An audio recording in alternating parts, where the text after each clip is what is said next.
صحیح. اچھا تو اب یہ اس طرح کی صورتحال لگ رہی ہے. اور تیسری جو وجہ نظر آتی ہے کہ کیا یہ ایک مفروضہ ہے کہ کیا حکومت یہ سمجھتی ہے کہ اپنے نیریٹو کو آگے بڑھانے کے لیے اور ممکنہ طور پر کسی وقت اگر انتخابات کی طرف جانا پڑے تو ہماری تیاری مکمل ہونی چاہیے. یہ جلسے اور کابینہ میں توسیع کا عوامی رابطہ آپس میں ایک تال میل نظر آتا ہے. صحیح ہے. لیکن دیکھنا اب یہ ہوگا کہ اس اتنی بڑی کابینہ جو ہے 47 رکنی کابینہ جو ہے وہ کتنا بہتری لاتی ہے حکومت کے کارکردگی میں, اور مسلم لیگ کا یا حکومت کا جو نیریٹو ہے وہ کتنا بہتر انداز میں سامنے آتا ہے. یہ مقابلہ ہو سکتا ہے, نہیں ہو سکتا, کیا صورت ہے, یہ آگے کی بات ہے. لیکن اس وقت جو دوسرا موضوع ہے جس کا آپ نے تعارف بھی کرایا, اپوزیشن کی جو قومی یکجہتی کانفرنس ہے, یعنی اس دن جب کابینہ میں توسیع ہو رہی تھی اپوزیشن جو ہے وہ کانفرنس کرنا چاہ رہی تھی, اور اس کو گلہ یہ تھا, شکوہ یہ ہے کہ اس کو کانفرنس نہیں کرنے دی جا رہی, رکاوٹیں ڈالی جا رہی ہیں, ہوٹل انتظامیہ کو مجبور کیا گیا کہ نہ ہونے دی جائے. لیکن اس کے باوجود انہوں نے زور زبردستی سے کانفرنس کر لی, اور اس کے بعد اب ہوٹل انتظامیہ کے ساتھ کیا سلوک ہوتا ہے یہ اب ہم دیکھیں گے.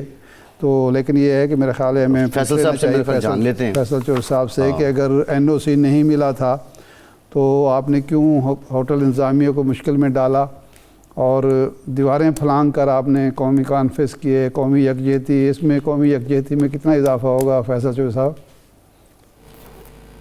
شاہ صاحب پہلے تو یہ میں جاننا چاہوں گا کہ اس قانون کے تحت کانفرنس کرنے کے لیے NOC لینا ضروری ہے, اور اسلام آباد میں آج کے دن میں جو ہونے والی دوسری BCO کانفرنسز ہیں ان کو پہ FC یا رینجرز بھیجی گئی.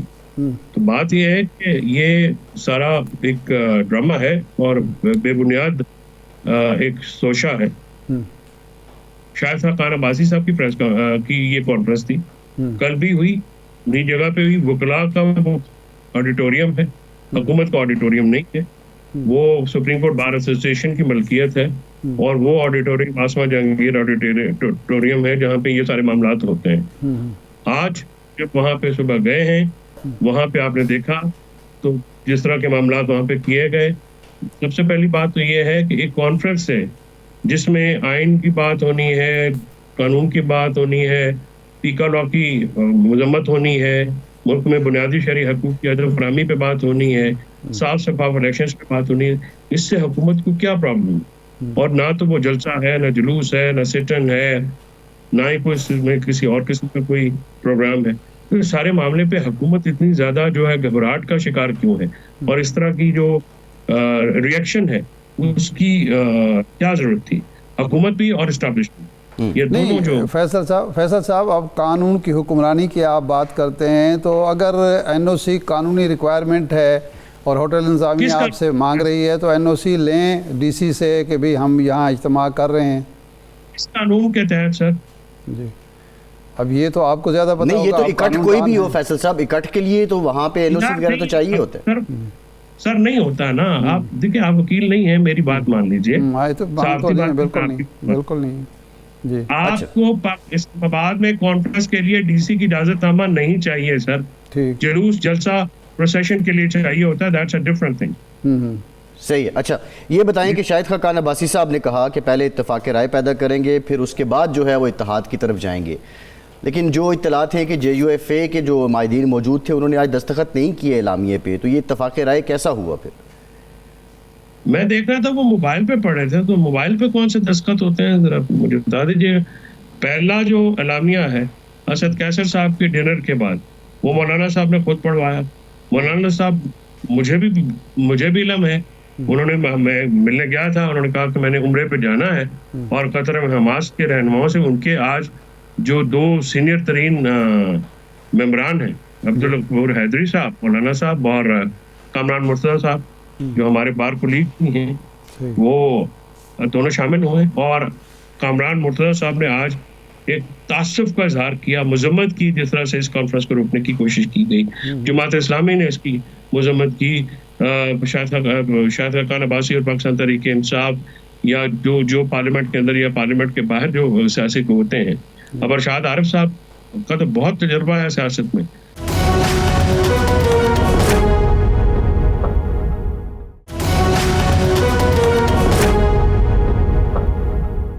جو سیاست میں اجتماعی موقف کی بڑی اہمیت ہوتی ہے. تو آج اپوزیشن کی ایک متفقہ آواز آئی. بالکل اتحاد جو ہے اس کے اوپر یہ ڈیلیبریشنز ہونی ہیں, تحفظات ہیں مختلف سیاسی جماعتوں کے, جن اور یہ بڑا نیچرل بات ہے, اس میں ان نیچرل بات نہیں ہے. راتوں رات جو اتحاد نہیں ہوا کرتے, اتحاد جو ہے ان کے لیے ٹائم لگتا ہے. خاص کر جے یو آئی اور پی ٹی آئی کی لیڈرشپس کو میں دونوں کو تحسین کروں گا کہ انہوں نے اپنے معاملات کی جو شدت ہے اس کو اعتدال میں لائے ہیں. ہماری بہت ساری باتیں ہو چکی ہیں, جو خلیج بہت بڑی تھی اس پہ بہت کام ہو گیا ہے, تھوڑا بہت کام رہتا ہے وہ بھی ہو جائے گا. اور انشاءاللہ آپ دیکھیے گا کہ رمضان میں آپ کو سیاسی گہما گہمی پہ نظر آئے گی, اور بیر منیمم کنسنسس تمام پولیٹیکل جو اپوزیشن کی جماعتیں ہیں ان کا ہوتا ہوا بھی نظر آئے گا. کیونکہ ہمارا جو ایجنڈا ہے وہ نیشنل ایجنڈا ہے. اس میں جو حکومت سے ہم مذاکرات کر رہے تھے شاہ صاحب, اس وقت ہمارا ایجنڈا اور تھا. ہم جو اپوزیشن سے بات کر رہے ہیں وہ 3 نکات پہ کر رہے ہیں. آپ کی اجازت سے جمہوریت کی بحالی, قانون کی حکمرانی, ہیومن رائٹس کی وائلیشن کو روکنا, جو کہ آزاد عدلیہ اور آزاد میڈیا کے بغیر ہو نہیں سکتا. تو اس بنیاد کے اوپر ہم تمام دوستوں کو دعوت دے رہے ہیں. اور ہمیں وہ جو ہے ایک آواز آگے سے رسپانس بھی ملا ہے, سندھ سے ملا ہے, بلوچستان سے ملا ہے, کے پی میں تو میں بھی ملا ہے اپوزیشن کی جو جماعتیں ہیں. اور جو تحفظات ہمارے دوستوں کے ہوں گے ہم آپس میں بیٹھ کے ان کے اوپر ہماری کمیٹیز بن چکی ہیں اور گفتگو جاری ہے. اچھا فیصل صاحب, یہ فرمائیں کہ یہ اتحاد بن رہا ہے, ظاہر بات ہے کچھ دن لگ سکتے ہیں, یہ مہینہ بھی لگ سکتا ہے, ہفتہ بھی لگ سکتا ہے. ایک طرف یہ معاملہ ہے آگے بڑھ رہا ہے, اور دوسری طرف آپ کی لیڈرشپ نے اور عمران خان صاحب نے اعلان کیا ہے کہ عید کے بعد ہم احتجاجی تحریک چلائیں گے. اگر اس وقت تک یہ اتحاد وجود میں نہیں آتا باوجود, تو کیا پھر بھی تحریک چلے گی, یا تحریک چلانے کی اس وقت چلائی جائے گی جب اتحاد وجود میں آئے گا اور وہ متفقہ ایک جدوجہد کا آغاز ہوگا؟ نہیں ارشاد صاحب, اس میں عرض یہ ہے کہ یہ پیغام میں نے ہی آ کے باہر دیا تھا. اس میں یہ ہم نے تحریک کا عندیہ دیا ہے اور تحریک کے ہم نے پرپوزل دیا ہے, لیکن اس کا مینر اور اس کی تاریخ ہم متحدہ اپوزیشن کے پلیٹ فارم سے ہی کرنا چاہیں گے, اور وہ ان کے ساتھ مل کے کریں گے. ہم نے سولو فلائٹس جو ہیں وہ ہم نے پہلے کی ہیں, پاکستان تحریک انصاف کو اس کا فائدہ نہیں ہوا. حالانکہ جو 26 نومبر ہے اس میں بہت بڑی تعداد میں ہمارے لوگ آئے, لیکن ریاستی دہشت گردی جو ہے وہ اس حد تک بڑھ گئی کہ ہمارے لوگوں کو شہید کیا گیا, گولیاں ماری گئیں. ہم جو ایک نیشنل ایجنڈا جو ہے ہم نے اسی لیے اس کو آگے لے کے آئے ہیں. اپنا جو پارٹی اسپیسیفک یا پرسن اسپیسیفک ایجنڈا ہے وہ ہم نے اس معاملات میں نہیں رکھا ہے. تو ایک قومی ایجنڈے کے تحت ہم آگے بڑھنا چاہ رہے ہیں.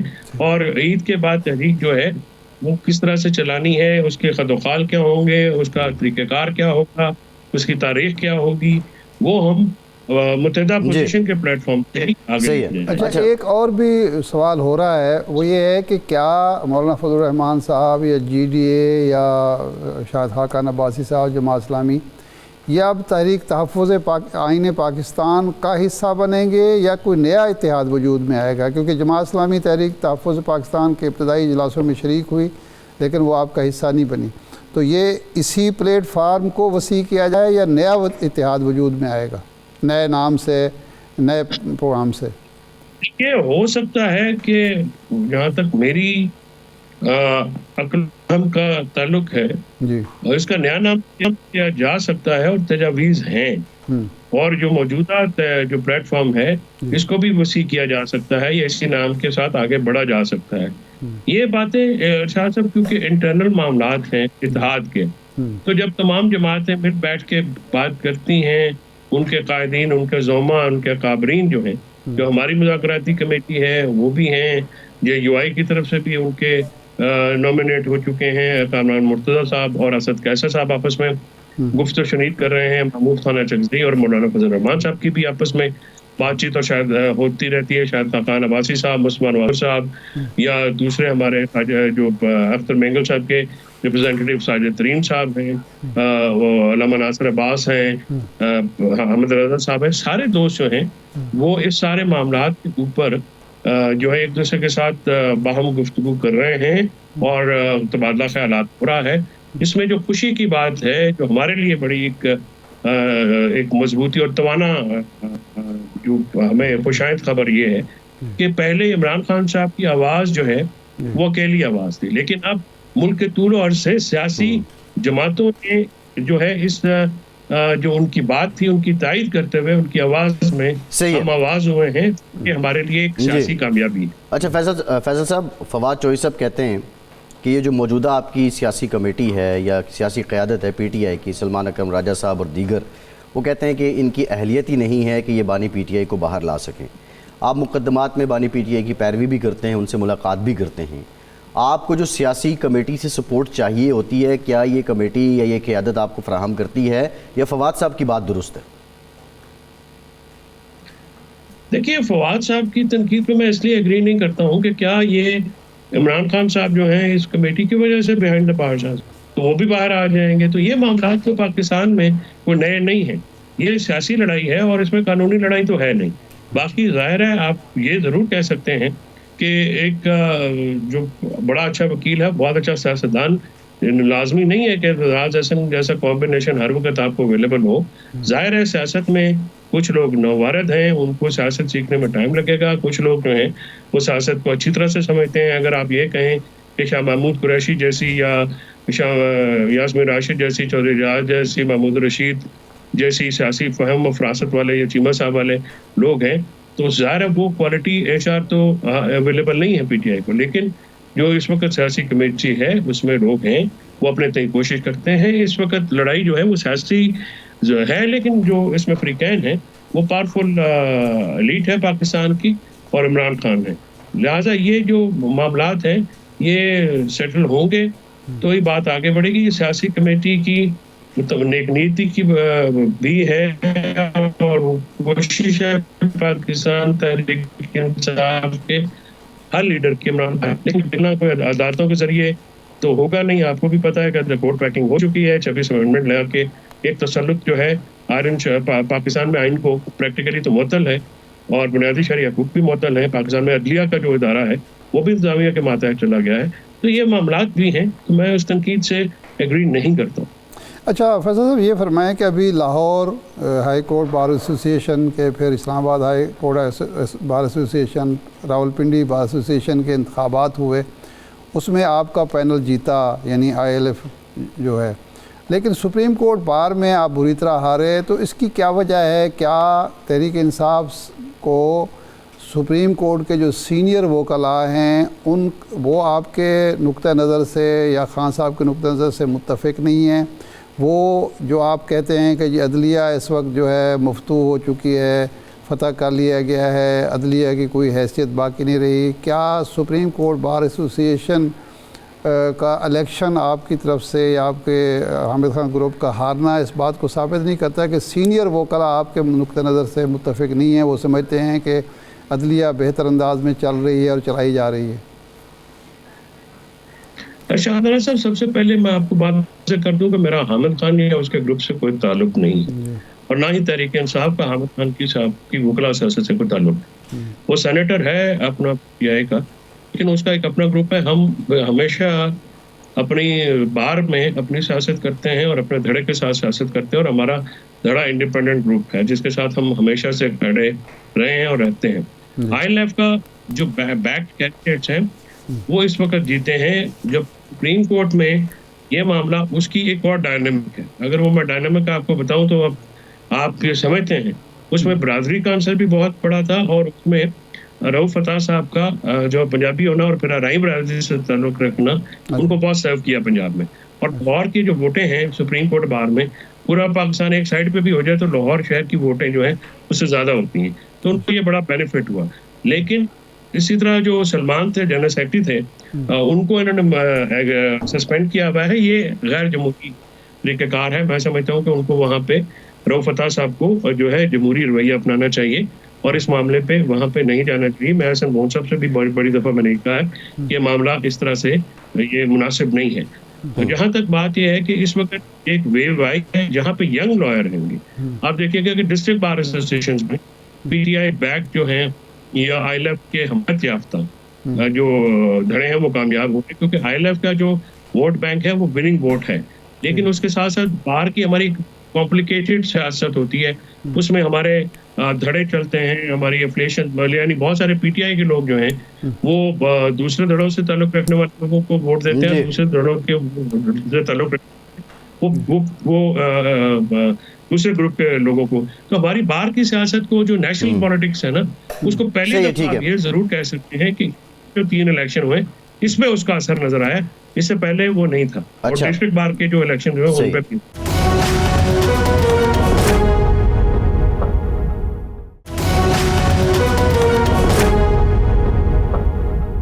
میں نے یہ سوال اس لیے کیا ہے کہ ماضی میں جب بھی کوئی سیاسی لڑائی لڑی جا رہی ہوتی آئین قانون کے حوالے سے، افتخار چودھری صاحب کے دور میں، سجاد علی شاہ صاحب کے دور میں، مختلف ادوار پہ بات کر رہا ہوں، تو ہمیشہ سپریم کورٹ بار ایسوسیشن کا جو وزن ہوتا تھا وہ آئینی جدوجہد کے ساتھ ہوتا تھا، عدلیہ کی آزادی خود مختاری کے حوالے سے ہوتا تھا. لیکن اس دفعہ بالکل ایک پالیسی شفٹ نظر آیا اور اندازہ ہوا کہ سینئر وکلاء یا سپریم کورٹ بار ایسوسیشن سے وابستہ وکلاء کی اکثریت جو ہے وہ اس معاملے سے لا تعلق ہے. اس کو 26ویں ترمیم بھی قابل قبول ہے اور عدلیہ کے حوالے سے جو آپ کے تحفظات ہیں ان پر بھی کسی قسم کا کوئی اعتراض نہیں ہے. اس میں سر شاہ صاحب گزارش یہ ہے کہ جب یہ آئی ایل ایف میں اب ہم نے اس کو ایک علیحدہ تشخص دیا ہے. پہلے حامد خان اور اس کے گروپ نے یہ جو آئی ایل ایف کو اپنے گروپ کی مضبوطی کے لیے استعمال کیا اور اس میں بہت سارے لوگوں نے جو ہے ان کو ووٹ دیا. جیسے ڈسٹرکٹ بار ایسوسیشن راولپنڈی کے الیکشن کی میں آپ کو مثال دیتا ہوں، وہاں پہ 3 امیدوار تھے اور تینوں کو آئی ایل ایف کا ایک دھڑا جو ہے وہ سپورٹ کر رہا تھا. یہ اس بار نہیں ہوا. اس بار جب انتظار پٹوتھا کو ہم نے وہاں پہ عمران خان صاحب نے لگایا اور اس نے محنت کی، اس کی ٹیمیں ظاہر ہے، ہم سارے 200 نے مل کے محنت کی. اب ڈسٹرکٹ بار ایسوسیشن اسلام آباد کا جو الیکشن تھا ہم 1500 ووٹوں سے ہارے تھے، اس بار ہم 250 ووٹوں سے جیتے ہیں. یعنی آپ صرف بندے کی چینجنگ سے آئی ایل ایف کو ایک دھڑے سے نکالنے کا آپ اثر دیکھیے. آئی ایل ایف متحد ہوئی ہے اور ان کے ووٹ جو ہے وہ پڑے. جو سپریم کورٹ بار کا الیکشن جب ہو رہا تھا بات درست ہے، لیکن اس وقت آئی ایل ایف تقسیم تھی. اب آئی ایل ایف کو ہم جو ہے تقسیم سے نکال کے ایک نئی، یعنی آپ ہاؤس ان آرڈر کر رہے ہیں جو ہے وہ پی ٹی آئی کی جو آپ ہاؤس ان آرڈر ہوا. جی اچھا، اب ہاؤس ان آرڈر سے یاد آیا کہ یہ شیر افضل مروت صاحب کو جو نکالا گیا ہے پارٹی سے، آپ کی ملاقات ہوتی ہے بانی پی ٹی آئی سے، وہ کیا رائے رکھتے ہیں؟ کیا واقعی وہ جو نظر ثانی کی درخواست ہے وہ اس کو کنسیڈر کریں گے، یا شیر افضل مروت صاحب کا پی ٹی آئی کے ساتھ اب تعلق جو ہے وہ ختم ہی ہو چکا ہے؟ کیونکہ جو کے پی کے رہنما ہیں پی ٹی آئی کے، ان سے جب بات ہوتی ہے تو ان کا نرم گوشہ نظر آتا ہے اور وہ کہتے ہیں کہ جی ان کو معافی ملنی چاہیے اور جب وہ ملیں گے تو خان صاحب معاف کر دیں گے. جبکہ پنجاب کا آپ کی پی ٹی آئی کا لیڈرشپ کا نقطہ نظر بالکل مختلف ہے. دیکھیں شیر افضل مروت جو ہیں ان کو کافی دفعہ یہ کہا گیا تھا، اور جیسے ان کی ملاقات اب تو یہ عمران خان صاحب کا فیصلہ ہے نا جی، اگر وہ واپس لیں گے تب شیر افضل صاحب ان کو ویلکم کہیں گے. ابھی تو ویلکم نہیں کہہ سکتے کیونکہ وہ پارٹی میں عمران خان صاحب کے حکم کے مطابق ہی ان کو جو ہے وہ نکالا گیا ہے، یا ان کو وہاں پہ اب ان کی اسپیس نہیں ہے. تو جب عمران خان صاحب کہیں گے، جس کسی کو بھی کہیں گے، تو وہ شاہ صاحب وہ تو باقی ہم تو عمران خان کے ورکر ہیں نا، ہم تو کوئی کے پی پنجاب یا ان کی دھڑوں کی یہ جو باقی لیڈرشپ ہے، ہم تو ان کے ورکرز نہیں ہیں، ہم تو ورکر ہیں عمران خان کے. عمران خان جن کے اوپر اعتماد کرتے ہیں، ہمارا بھی اعتماد ہے، جن کے اوپر وہ دست شفقت رکھتے ہیں ہم بھی ان کے تابع دار ہیں. جب وہ نہیں رکھیں گے جس کے اوپر، ہم ان کو بالکل ویلکم نہیں کریں گے. سو ہمارے لیے امپورٹنٹ عمران خان کا ڈیسیژن ہے، باقی کوئی کیا سوچتا ہے وہ اتنا امپورٹنٹ نہیں. اچھا، لاسٹ کویسچن یہ ہے کہ آج بھی آپ نے کانفرنس کی، احتجاج آپ مختلف شکلوں میں کر رہے ہیں. یو اے ای کے ولی عہد پاکستان میں آئے ہوئے ہیں، نشان پاکستان سے انہیں نوازا گیا. دوسری جانب ہم نے یہ دیکھا کہ وفاقی کابینہ میں توسیع ہو گئی، اور حکومت کا عالم یہ ہے کہ وہ آپ کی کانفرنس یا آپ کے الزامات کا جواب دینا بھی مناسب نہیں سمجھ رہی ہے. تو یہ آپ کا احتجاج اتنا بے اثر کیوں جا رہا ہے؟ سب سے پہلی بات یہ ہے کہ محترم، یہ جو کانفرنس ہے یہ شاہد خاقان عباسی صاحب اس کے ہوسٹ تھے. انہوں نے تمام پارٹیوں کو مدعو کیا تھا اور وہاں پہ تمام پارٹیاں اکٹھی ہوئی. جہاں تک تو ہز ایکسلنسی کا تعلق ہے، وہ تو ہمارے سارے پاکستانیوں کے مہمان ہیں، ہمارے لیے واجب الاحترام.